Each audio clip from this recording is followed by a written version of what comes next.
Hello दोस्तों, UPSC ज्ञानदायिनी के इस बेस्ट प्लेटफॉर्म पर आप सभी का स्वागत और अभिनंदन है। जैसा कि आप सभी लोगों को पता है, अब क्लासें आपको रेगुलर मिलने वाली हैं, तो आप सभी लोग तैयार हो जाएं एकदम फटाफट क्लास लेने के लिए।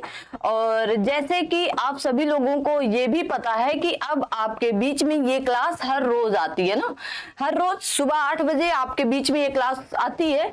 तो सुबह 8 बजे क्लास देखना बिल्कुल ना भूलें, बहुत इंपॉर्टेंट क्लास है। तो कल मैंने आप सभी के बीच में मूल अधिकारों की थोड़ी सी चर्चा की थी कि ये एक नैसर्गिक है, और दूसरी चीज मैंने ये भी कहा कि ये क्या है, आपके अल्पीकरण पर हैं। आप किसी के बेडरूम पर नहीं घुस सकते हो, ठीक है ना। आपको रोका जा सकता है, अगर आप किसी के अधिकारों का हनन कर रहे हैं तो आपको वहां पर रोका जा सकता है, ठीक है ना। और ये यूएसए से लिया गया था, और भी बहुत सी चीजें ऐसी हैं जो हम आपको आज बताने वाले हैं। चलिए, जैसे कि यहाँ पर बताया गया है, आपको मोटा मोटा दिख भी रहा होगा, तो यहाँ पर भारतीय संविधान द्वारा प्रदत्त मूल अधिकार हैं जो आपके भाग 3 में है। कहाँ पर है?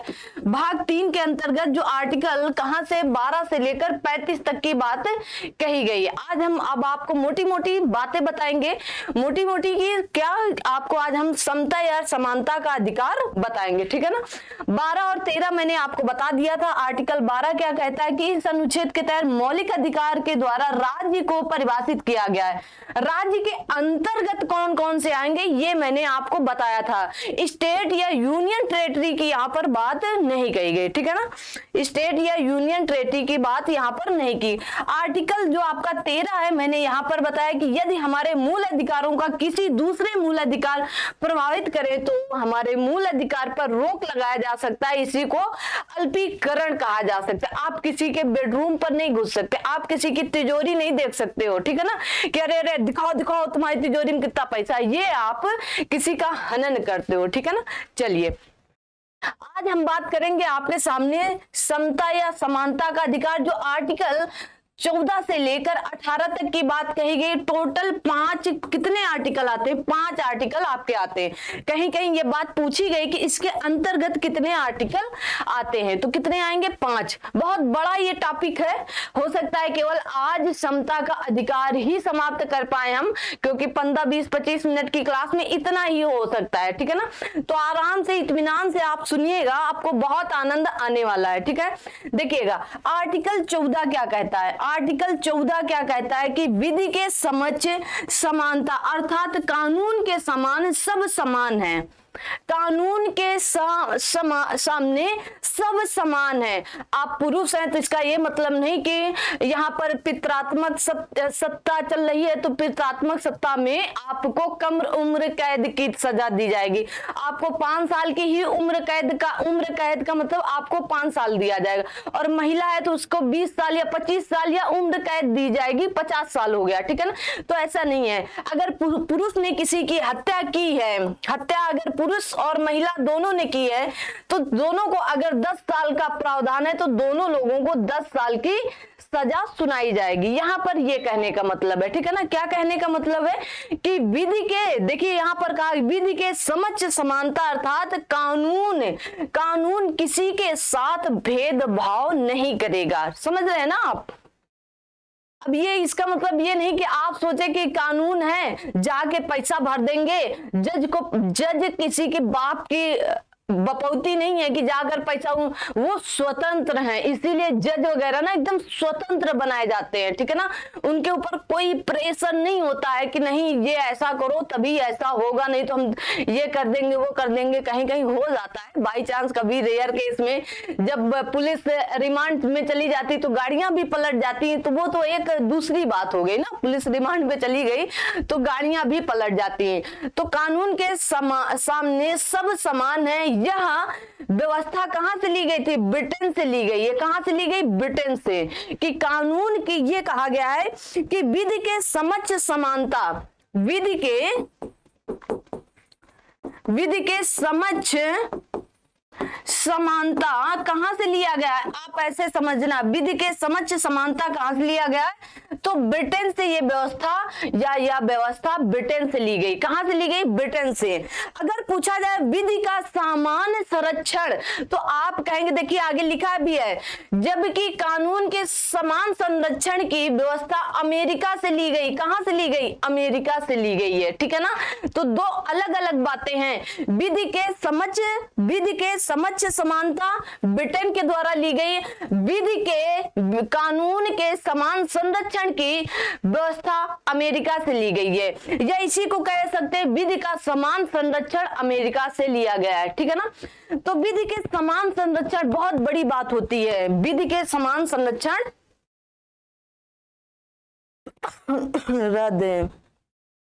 विधि के समान संरक्षण मतलब अमेरिका में है क्या, विधि के समान संरक्षण, सबके लिए एक जैसा संरक्षण, सबके लिए एक तरफ से, ठीक है ना। जैसे अमेरिका में थोड़ा सा भेदभाव होता है काले गोरे को लेकर, किसको, काले गोरे को लेकर। हमारे यहाँ काला गोरा का भेद नहीं होता है, ठीक है ना। कब होता है, शादी ब्याह के समय होता है, वो भी लड़का में नहीं, लड़की के लिए सिर्फ होता है। किसके लिए होता है, लड़की के लिए। लड़का के लिए वो भी नहीं होता है, सिर्फ लड़की के लिए होता है कि वो काली है, वो गोरी है, उसका मथवा चौड़ा है, उसका माथा कम है, उसका माथा ऊंचा है, ठीक है ना। इस तरह की भेदभाव थोड़ा थोड़ा होता है, मतलब शादी के समय, ऐसे नहीं, ठीक है ना। समान संरक्षण दिया जाएगा, ठीक है ना। आप समझ रहे हैं ना इस बात को। उतने टाइम थोड़ा सा भेदभाव लोग करते हैं कि लड़की खूबसूरत नहीं है, बदसूरत है, लड़की ऐसी नहीं, लड़की ऐसे ही रहनी चाहिए, लड़की को सिर्फ सलवार सूट में, लड़की को सिर्फ और सिर्फ साड़ी में, साड़ी होनी चाहिए, साड़ी पहननी चाहिए, लड़की ये नहीं करनी चाहिए, लड़की वो नहीं करनी चाहिए, लड़की को स्वतंत्र रूप से बाहर नहीं निकलना चाहिए। ये थोड़े थोड़े से आज भी कुछ अल्प या कह सकते हैं अल्पकरण है, मतलब अल्प, थोड़े से मुट्ठी भर के लोग अभी भी ऐसे हैं जो आज रोक लगाते हैं। अगर वो मुट्ठी ऐसे खोल दें तो देखेंगे वही लड़कियां आज उड़ान भर रही हैं, पुरुषों के साथ कंधे से कंधा मिलाकर चलने का पूरा प्रयास कर रही हैं, ठीक है ना। और देखिए हर जगह आप लड़का टॉप करता है तो साथ में एक लड़की भी टॉप करती है ना, और मतलब एकदम कंधा से कंधा मिलाकर चल रही हैं। बल्कि हम तो कहते हैं लड़कियां या औरतें ज्यादा काम करती हैं पुरुषों की अपेक्षा। पुरुष कहते हैं कि हम बहुत काम करते हैं, बाहर का काम करना उनके लिए बहुत बड़ा काम हो जाता है, ठीक है ना। सोचिए जब एक महिला है, ये एक लड़की या एक महिला है, देखिए ये महिला क्या क्या कर सकती है। अगर वो जॉब करती है, ये जॉब भी करेगी। अगर वो घर में माँ बाप है तो माँ बाप का भी पालन पोषण करती है, माँ बाप का या माता पिता का पालन पोषण करना पड़ता है। अगर आपकी शादी हो जाए या हमारी शादी हो जाए तो क्या हम माँ बाप, सास ससुर जो होते हैं, सास ससुर एक हिसाब से अगर लड़की चाहे तो वो सास ससुर नहीं, वो माँ बाप ही होते हैं, ठीक है ना। माँ बाप की सेवा करेगी, घर की गृहस्थी देखेगी। लड़के क्या है, घर की गृहस्थी लाकर दाल चावल रोटी आटा गेहूं भर दिए, लो ये रखा है, इतने कुंतल ये लेके रख दिए, पैसा तो लड़की भी कमा रही, वो भी कम भर सकती है, वो भी सामान मंगा सकती है। लेकिन ये लड़के सोचते हैं हम सबसे ज्यादा। फिर अगर बाल बच्चे हो गए फिर उनको भी संभालना, परवरिश किसको देनी होती है, माँ को देनी होती है। और अगर बच्चा गलत किया तो बाप कहेगा माँ पे गया है, और अगर बच्चा नाम रोशन किया तो कहेगा, वही बाप कहेगा कि पिता पर गया है, पिता पर। देखिए उतने में छोटे बच्चा दोनों का है, लेकिन भेदभाव वहां भी कर लेते हैं। अगर गलतियां हो गई, मान लीजिए अगर छोटी मोटी गलती हो गई या कोई बड़ी भी गलती हो जाती है ना, तो लड़की को कहेंगे माँ पर गई है ना, माँ ने कुछ सिखाया ही नहीं है। और अगर नाम रोशन कर दिया तो कहेंगे बाप पर गया है ना, बाप पर गया है, आसमान पे तारे या झंडा गाड़ कर आया है, इस तरह बोला जाता है। तो लड़की है या लड़का है तो माँ बाप के ही ना, कहीं और से तो आए नहीं कि आसमान से टपके हैं। तो इस तरह का अगर आपके घर में या आपके आस पड़ोस में भेदभाव हो रहा है तो आप बोल सकते हो, आप शिक्षित हो, आप वहां पर स्टैंड ले सकते हो खड़े होकर, और बोल सकते हो कि भाई आज के जमाने में ना तो लड़की ना तो लड़का, कुछ नहीं होता है। आप एक लड़की है, उसे पढ़ा कर देखिए, लड़के जैसा ही नाम रोशन करेगी। ये नहीं मैं कहती हूँ कि लड़कों से ज्यादा नाम रोशन करेगी, लेकिन लड़की है, लड़के जैसा ही नाम रोशन करेगी, ठीक है ना। लड़कों को ठेस नहीं पहुंचना चाहिए ना, क्योंकि लड़कों को ठेस बहुत जल्दी पहुंचती है इन चीजों से, तो उनको कटाव मतलब उन पर कटाक्ष ना करते हुए लड़कों जैसी भी लड़कियां बन सकती हैं, बनती हैं, बनने का प्रयास करती हैं, ठीक है। तो ये आर्टिकल 14 हमारा कहता है, चाहे आप लड़की हो, चाहे लड़का हो, चाहे जाति के ऊंचे हो, चाहे नीचे हो, चाहे जो हो, भाई सबको समान कानून दिया जाएगा। इसका मतलब ये नहीं है कि आप पंडित ठहरे और हम SC ST ठहरे तो आपको वही हत्या के लिए 5 साल की सजा दी जाएगी और हमें वही हत्या के लिए 20 साल की। नहीं हो सकता है, कानून सबके लिए बराबर है। आप हो, अगर आपने 18 साल की उम्र पूरी कर ली, अगर आपको नागरिकता मिल गई है, मूल अधिकार जो है वो आपको जन्म से मिलते हैं, नागरिकता आपको 18 साल की एज से मिलता है, ठीक है ना। अगर आपने 18 साल की एज पूरी कर ली और अगर आपने अपराध किया, और अगर लड़के हो तो अब तो लड़का लड़की की एज लगभग बराबर कर दी गई है कि 18 साल के या तो 21 साल के ना, 18 से 21 कर दिया कि 21 साल के, ठीक है ना। तो क्या होगा, आपको कानून वही देगा जो लड़की को देगा, वही लड़के को देगा। आई होप कि आप समझ गए होंगे। आर्टिकल 15 क्या कहता है?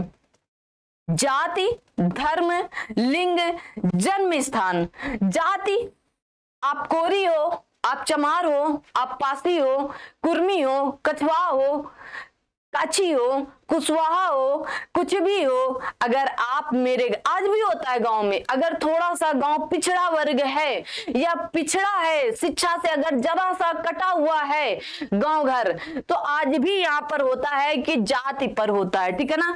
अगर पंडित के घर पर चले गए, पंडित हो सकते हैं बुरा मान जाए, मेरे साथ भी हुआ है। अगर मैंने पंडित के यहाँ चाय पी है तो उनकी मम्मी ने मेरे से कप धुला लिया है, हो सकता है वो वीडियो भी देखें और बुरा भी लगे उनको, लेकिन आप कौन होते हैं हमसे कप धुलाने वाले? आप कौन होते हैं? या आपकी माँ कौन होती थी कप धुलाने वाले? हम तो नहीं धुलवाते आपसे। आप में क्या चांदी बरस रही थी कि चाय पी रहे थे और कप में चांदी बरस रही थी? नहीं बरस रही थी, ठीक है ना। लेकिन जाति धर्म से हो सकता है पंडित लोगों को बुरा लगे, और लगना चाहिए, ठीक है ना, लगना चाहिए आपको बुरा, तभी आप सुधरेंगे, नहीं तो नहीं सुधरने वाले हैं।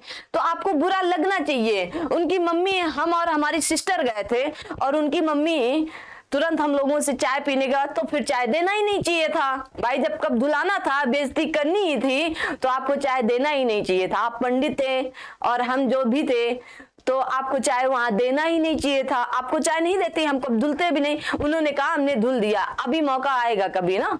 चलिए, तो जाति धर्म के हिसाब से लोग चलते। आज भी गांव में जो ऊंचे लोग होते हैं वो चारपाई पर बैठते हैं। किस पर बैठते हैं? चारपाई पर बैठे रहेंगे। और जो थोड़ा सा निम्न होते हैं वो उनसे इतना दूर बैठते हैं कि आवाज केवल उनको सुनाई दे।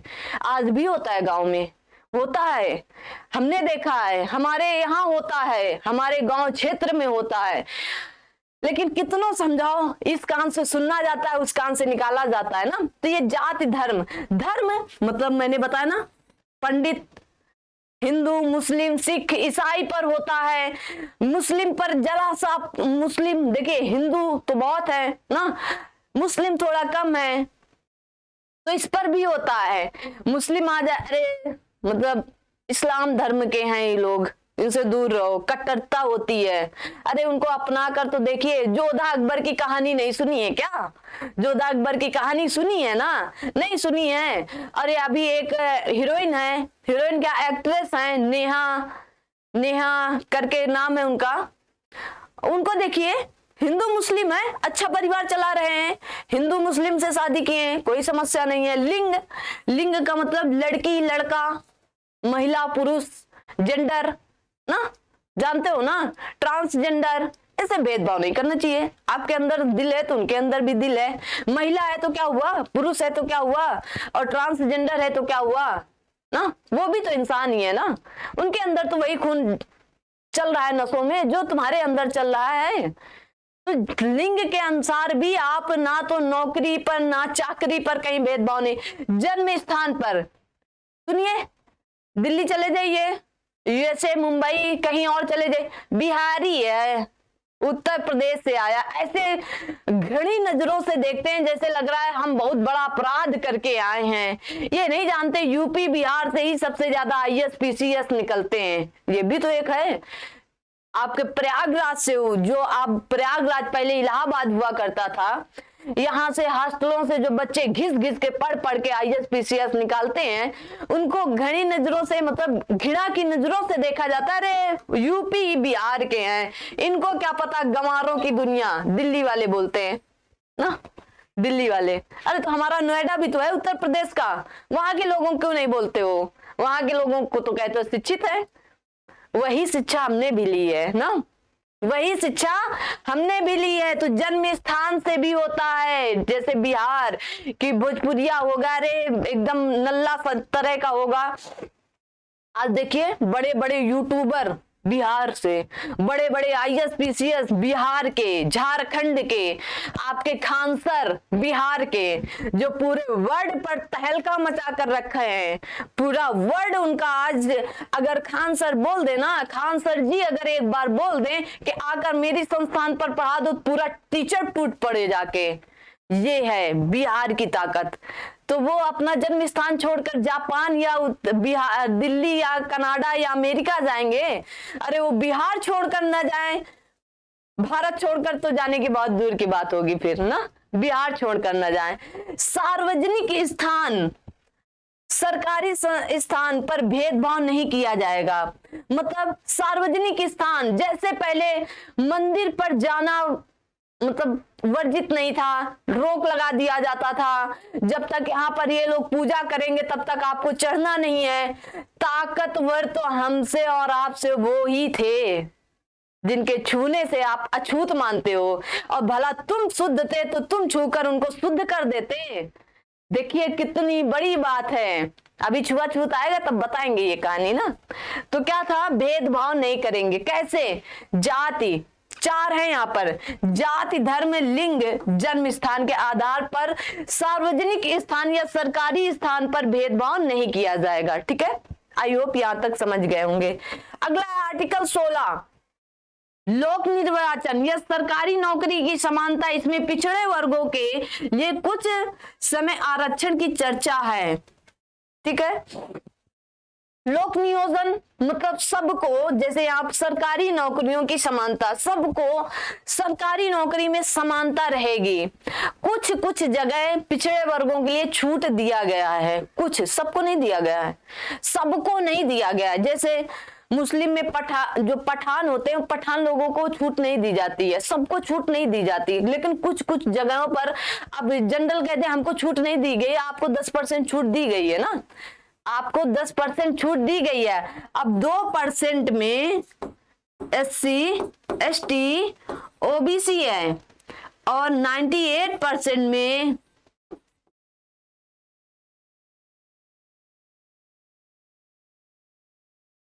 कौन है? EUR होगा, नॉन रिजर्व। ठीक है, तो ये है। अब इतने लोगों को ये भी खलता है, इतने लोगों को ये भी खलता है कि ये कैसे है।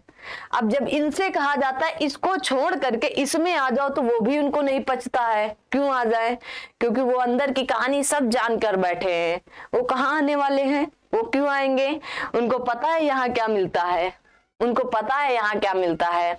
तो सरकारी नौकरियों में किसी प्रकार की असमानता नहीं की जाएगी। ठीक है ना, अगर मुझे इंटर पास करके कोई नौकरी दी जा रही है, तो चाहे SC हो, चाहे ST हो, चाहे जो हो, चाहे निम्न जाति का, चाहे उच्च जाति का, सबको क्या किया जाएगा, सरकारी नौकरी में वही योग्यता, वही सर्टिफिकेट, वही। अब ये नहीं कि कोई इलाहाबाद यूनिवर्सिटी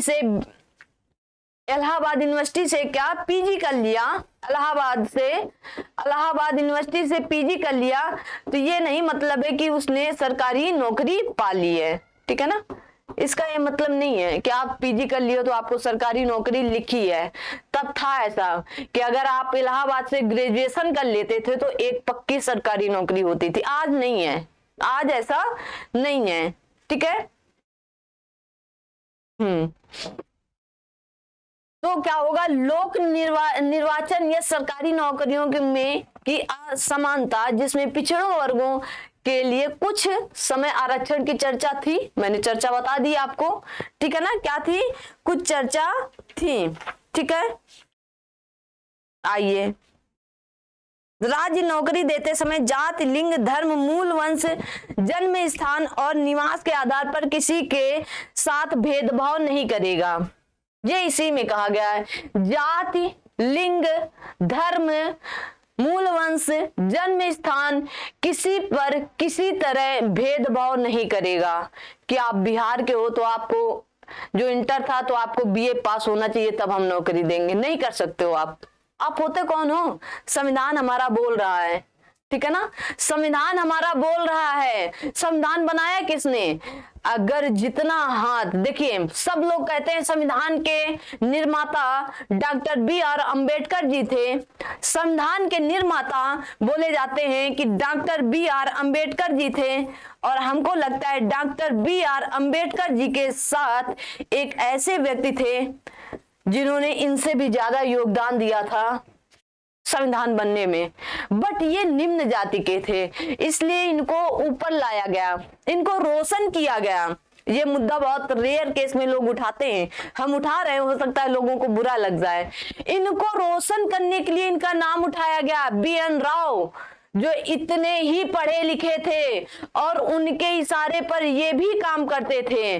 बी.एन. राव ही संविधान निर्माता या संविधान की दिशा और दशा को व्यवस्थित किया था, बी.एन. राव जी ने, ठीक है ना। बी.एन. राव जी ने ही, बी.एन. राव जो थे बहुत ज्यादा इनकी हेल्प की थी, लेकिन उनका नाम नहीं आता है। सब जगह आपको नाम दिखता है डॉक्टर बी.आर. अंबेडकर जी का। क्या संविधान बनने में सिर्फ बी.आर. अंबेडकर जी का हाथ था? क्या संविधान निर्माता के नाम से केवल बी.आर. अंबेडकर जी को जाना जा सकता है? ये प्रश्न उठना चाहिए। क्या एक व्यक्ति पूरे संविधान को बना दिया? ये प्रश्न उठना चाहिए। प्रारूप समिति इतना क्यों प्रचलित हुई कि प्रारूप ड्राफ्ट कमेटी के जो अध्यक्ष थे डॉक्टर बी.आर. अंबेडकर, बाकी और भी तो समितियां थी, वो क्यों नहीं प्रचलित हो पाई? क्योंकि ये एससी थे, एससी एसटी कैटेगरी से आ रहे थे। इन्होंने इतना पढ़ा, कहा जाता है कि इनके पास 32 डिग्रियां थी। इन्होंने कभी किसी को, कहते हैं, पलट कर जवाब नहीं दिया था। पलट कर मतलब ये चाहते तो, जैसे यहाँ पर कहा गया है कि सरकारी नौकरी की समानता, या यहाँ पर कहा गया सरकारी स्थानों पर किसी प्रकार का कोई भेदभाव नहीं होगा, लेकिन इनके साथ होता था। पानी पीने के लिए भी ये तरसते थे, मतलब इनके साथ इतना भेदभाव होता था। मंदिर मस्जिद जाने के लिए इनको रोका जाता था, कुएं में पानी खींचने से रोका जाता था, विद्यालय में पढ़ने से रोका गया, लेकिन इन्होंने कहीं पर भी कटु शब्द नहीं बोले। इन्होंने कहा कि अगर मैं उस दिन ये कह देता या गुस्से में आ जाता और मैं बोल देता कि मैं नहीं जाऊंगा कॉलेज, मुझे नहीं जाना स्कूल, मुझे वो बदलना था आने वाले समय के लिए। मैं इतना पढ़ना चाहता था कि जिस कॉलेज के प्रधानाचार्य इनको बैठने से रोकते थे, इन्होंने पढ़ाई करने के बाद जब वहां गए तो वही कॉलेज, वही प्रधानाचार्य इनके लिए कुर्सी खाली किए थे कि आप बैठिए डॉक्टर बी.आर. अंबेडकर जी। ये क्वालिटी होनी चाहिए, दिमाग नहीं। इन्होंने दिमाग से तो काम लिया ही, इन्होंने अपनी योग्यता को निखार कर दिखाया, ठीक है ना। तो आप अपनी योग्यता को निखार कर दिखा सकते हो। आइए, आर्टिकल 17 सबका प्री है, सबका प्री, चाहे आरओ हो, चाहे यूपीपीसीएस हो, चाहे वनडे लेवल का एग्जाम हो, हर जगह टपकता रहता है। आर्टिकल 17 कहा गया अस्पृश्यता या अनटचेबिलिटी या छुआछूत का अंत। आर्टिकल 17 में कहा गया छुआछूत का अंत। छुआछूत का अंत मतलब अगर निम्न जाति आपको छू लेती थी, निम्न जाति जो होते थे डोम वगैरह, उनके पीछे ना बोरा और झाड़ू बांध दी जाती थी कि अगर वो जिस रास्ते से जा रहे हैं तो उनके पैर के निशान तक मिटते हुए जाएं। ये था तब आर्टिकल 17 के द्वारा इसे मिटाया गया। देखिए कितनी बड़ी बात थी कि उनके पैरों के निशानों को मिटाया जाता था। अगर वो किसी व्यक्ति को छू लेते थे, ये मान लीजिए व्यक्ति है अगर, और ये आपका SC ST या निम्न जाति का, अगर इसको ये छू लेते थे तो ये अपने को अछूत मानते थे कि अशुद्ध कर दिया मेरे को। तो भाई तू इसको छू लेता तो ये शुद्ध हो जाता, तुझसे तो पावरफुल था ना। सोचो कितनी बड़ी बात है, तुझसे ये पावरफुल व्यक्ति था कि तुझको छूता था तो तू अशुद्ध हो जाता था, और अगर तू छू लेता तो शुद्ध हो जाता। तो तूने क्यों नहीं छुआ उसको? काम उनसे करवाते थे और बोलते थे कि छुआछूत होती है, छुआछूत। तो इस हिसाब से अगर आप देखोगे तो छुआछूत कैसे होती है? जाति से होती है, धर्म से होती है। जाति, धर्म, और धर्म से भी नहीं, यूं कह सकते हैं धर्मों में एक जाति से होती है, जाति से, सिर्फ जाति से। आप डोम हैं, आप SC ST हैं, आप मैला ढोने वाले, तब पहले मैला ढोते थे, अपने द्वारे जब गंदा करते थे तब तुमको शर्म नहीं आती थी, लेकिन जब वही आपके घर की सफाई करता था, वही आपके घर की सफाई करने के लिए काम करता था तो गंदा हो जाता था। कितनी शर्म की बात थी, और कितने निर्लज्ज लोग थे। सोचिए कि उन्हीं से अपना ही काम करवा रहे हैं और बोलते थे ये अछूत है, ये अशुद्ध है, इनको नहीं छूना चाहिए, ये छुआछूत हो जाएगी, अशुद्ध है ये। तो तुम छू लेते तो शुद्ध हो जाता, तुम छू लेते। घर पे जो करते थे साफ करने के लिए तुम अपने किसी घर की महिला या पुरुष को लगाते, क्यों बाहर से बुला कर लाते थे? वो अशुद्ध होते ही नहीं। अशुद्ध तो तुम लोगों ने ही किया, अशुद्ध तो तुम ही लोगों ने किया। तो ये है, और इतने पावरफुल थे कि इनके छूने से ये अशुद्ध हो जाते थे। तो हम तो यही कहते हैं कि आप जब अशुद्ध हो रहे थे तो आप एक बार इनको छू लेते तो इनको शुद्ध कर देते और रखते अपने घर पर। क्यों नहीं किया ऐसा? क्यों नहीं किया? तो किसी लड़के ने इसी बीच पूछा, क्या मैडम अगर मैं किसी लड़की को छूता हूं तो वह अस्पृश्यता या छुआछूत में आएगा कि नहीं? हमने कहा बिल्कुल आएगा। अगर आप किसी लड़की को छुए ना, तो क्योंकि अंत हो कह रहा आप तो मैडम छुआछूत का अंत हो गया है, तो मैं किसी भी लड़की को छू सकता हूँ, टच कर सकता हूँ। तो मैंने कहा पिटाई खाओगे ना। यहाँ जाति और धर्म की बात की गई, लिंग की बात नहीं की गई। आप किसी महिला को उसकी मर्जी के अनुसार नहीं छू सकते हो। आप किसी महिला को, किसी लड़की को उसकी मर्जी के हिसाब से नहीं छू सकते हो। तब तक उधर से अगला प्रश्न उठा कि अगर मैडम मुझे कोरोना हो और मैं किसी को छू लूं तो ये भी तो छुआछूत का अंत है। हम चाहे जिसको छुए, तो वो एक बीमारी है, वो एक वायरस है, आप तब भी नहीं छू सकते। आप एक को छुओगे और समाज में पूरे लोगों को बीमारी कोरोना चेचक हो सकता है। तो आप इस छुआछूत से बचे ना। ऐसे प्रश्न, अनर्गल प्रश्न ना ही करें तो बेहतर रहेगा, ठीक है ना। तो ये इस तरह के जो प्रश्न हैं कि छुआछूत का अंत, तो ये जाति और धर्म से संबंधित है, ना तो लिंग से संबंधित है कि लड़की और लड़का का टच अंत कर दिया गया। आप चाहे जितनी बार लड़की जा रही है उसको टच कर लो, वहीं पर टच हो जाएगा ना। तो इसलिए बचकर भी रहना है आपको। अगली बात कहेंगे आर्टिकल 18। आर्टिकल 18 कहता है, यहाँ पर अपाधियों नहीं उपाधियों का अंत ना, उपाधियों का अंत, उपाधियों के अंत किंतु शिक्षा, सुरक्षा, भारत रत्न, पद्म भूषण, पद्म विभूषण, पद्म भूषण, पद्मश्री इत्यादि रख सकते हैं। विदेशी उपाधि रखने के पूर्व राष्ट्रपति से अनुमति लेनी पड़ेगी।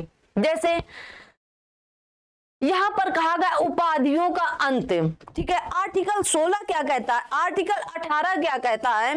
आर्टिकल 18 कहता है आपका, आर्टिकल 18 कहता है कि उपाधियों के अंत की घोषणा करता है, क्योंकि उपाधियां पंक्ति भेद होता है जिससे सामाजिक समानता को चोट पहुंचती है। मतलब अगर सचिन तेंदुलकर जी जो आपके मास्टर ब्लास्टर नाम से जाने जाते हैं, अगर इनके नाम के आगे लिखा जाए कि भारत रत्न सचिन तेंदुलकर जी, ठीक है, अगर इनके नाम के आगे लिखा जाए भारत रत्न सचिन रमेश तेंदुलकर जी, तो ये बात गलत होगी। ठीक है, ये बात गलत होगी। उन्होंने उपाधि पाई लेकिन उपाधियों का अंत किया गया। आप अपने नाम के आगे और पीछे नहीं लिख सकते हो। ठीक है, आप अपने नाम के आगे और पीछे नहीं लिख सकते हो। घोषणा के साथ यह भी कहा गया कि राज्य शिक्षा सेना संबंधी उपाधि दे सकता है। शिक्षा, देखिए यहाँ पर लिखा है शिक्षा, सुरक्षा मतलब सेना, और भारत रत्न, पद्म विभूषण, ये आपको उपाधियां दी जा सकती हैं लेकिन आप लिख नहीं सकते हो। ठीक है, राज्य साहित्य, कला, विज्ञान, समाज सेवा जैसे क्षेत्रों में लोगों को प्रोत्साहित करने के लिए भारत रत्न, पद्म भूषण, पद्मश्री जैसी उपाधियां दे सकता है, लेकिन इन उपाधियों को कोई अपने नाम के आगे नहीं लगा सकता है। कोई अपने नाम के आगे नहीं लगा सकता है। आप कभी सुने हो कि अटल बिहारी जी को भारत रत्न मिला है तो अटल बिहारी जी अपने नाम के आगे लिखते हैं भारत रत्न अटल बिहारी वाजपेयी जी? कभी नहीं लिखेंगे। क्यों लिखेंगे? उपाधियों का अंत है। इससे मतलब आपको पंक्ति भेद होता है। समझ रहे हैं ना? आपको मिला है, आप स्वीकार कीजिए, लेकिन आप अपने नाम के आगे लिख नहीं सकते हैं। ठीक है, नाम के आगे। या स्मरण रहे कि भारत ने 1954 में उपाधियों का देना शुरू किया था। 1954 में पहली बार भारत रत्न देना शुरू हुआ था। या उपाधियों को देना शुरू कब हुआ था? तो आप ये बात लिख लेंगे, 1954 से देना शुरू हुआ था। कब से? 1954 से देना शुरू हुआ था। ठीक है, राष्ट्रपति की इजाजत से ही, देखिए आगे लिखा ना, पूर्व राष्ट्रपति से उपाधि रखने के पूर्व, मतलब पूर्व राष्ट्रपति नहीं, उपाधि रखने के पूर्व, विदेशी उपाधि रखने के पूर्व राष्ट्रपति से अनुमति लेनी पड़ती है। तो कहा गया है कि राष्ट्रपति के इजाजत से ही कोई व्यक्ति विदेशी उपाधि धारण कर सकता है। जैसे राष्ट्रपति प्रधानमंत्री मोदी जी को, प्रधानमंत्री जो आपके मोदी जी हैं, इनको बहुत पुरस्कार, बहुत मतलब सर्वोच्च पुरस्कार, कभी यूएसए का मिला, कभी कनाडा का मिला, कहीं जर्मनी का मिला, कहीं जापान का मिला, कहीं संयुक्त अरब अमीरात का मिला। ये तभी ले सकते हैं जब राष्ट्रपति जी अनुमति देंगे कि हाँ ठीक है आप जाइए, आप ले सकते हो। अगर भारत राज्य का मुख्यमंत्री है, राज्यपाल है, जब तक राष्ट्रपति जी मोहर नहीं लगाएंगे तब तक आप कोई भी उपाधि, विदेशी उपाधि नहीं रख सकते हो। ठीक है, तो आई होप कि यहाँ तक की सारी बातें आपको समझ में आई होंगी। और ये आज यहीं तक रखते हैं, फिर स्वतंत्रता का अधिकार आर्टिकल 19 से 22 कल चर्चा करेंगे, 19 से 22 के आगे भी चर्चा करेंगे, और ये एक एक करके इत्मीनान से खत्म करेंगे। आपके दिमाग में एकदम लोड करके दिया जाएगा। ठीक है ना, लोड करके, तो टेंशन फ्री रहे। आज यहीं तक रखते हैं और मिलते हैं शाम 6 बजे। शाम 6 बजे आप सभी लोग जुड़ना बिल्कुल ना भूला करें, और ये सुबह 8 बजे वाली क्लास बिल्कुल लेना ना भूलें, बहुत इंपॉर्टेंट है। यूपीपीसीएस आरओ के लिए तो मोस्ट इंपॉर्टेंट है। ठीक है ना, ऑल द बेस्ट। आप सभी लोग क्लास को लाइक, शेयर, कमेंट और आगे बढ़ाते रहे फटाफट, और लोगों को शेयर करते रहे। मिलते हैं अगली क्लास में नए टॉपिक के साथ, मतलब आगे मिलेंगे आपके साथ स्वतंत्रता का अधिकार, और उस पर चर्चा करेंगे। मिलते हैं, तब तक के लिए थैंक यू सो मच। जय हिंद, जय भारत।